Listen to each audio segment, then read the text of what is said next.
So it's a rare day when I don't wholeheartedly endorse something that another black woman is doing, particularly the first black woman to have done anything. However, Karine broke my heart a little bit when she allowed herself to be the official condoning, endorsing voice of a genocide. So there's that.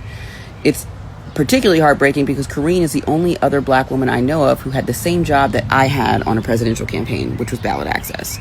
But the reason why I'm talking about this now is because at the end of the day, none of these books from people who are very late from defecting from the Democratic Party are putting out are actually going to be talking about the things that will get us or them where they need to go. The reality is there is a strategic, cultural, and philosophical question that the Democratic Party needs to have and can't seem to identify, partially because it requires a level of self-reflection.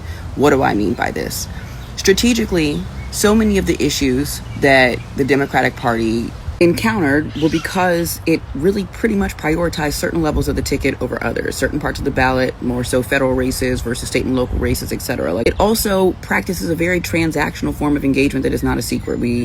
It works in even years versus odd years. It pretty much just comes in right before an election and talks to people and expects their vote, but doesn't actually practice like an ongoing conversation around what our civic discourse should be.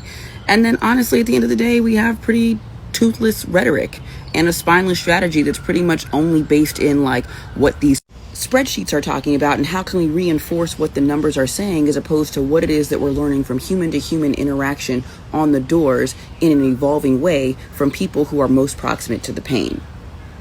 Not happening. Culturally is where we really can't get in terms of like what are the cultural issues that led us to end up here.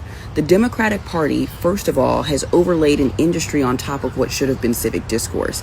And because of that, we can't see past the money. That's not a secret.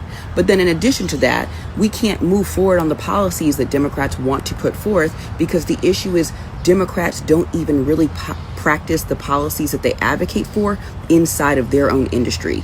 Unionizing their labor, better wages, not endorsing cultures of like workplace and sexual harassment. Like, it's rampant. And so then we wonder why it doesn't translate to voters. It's a problem.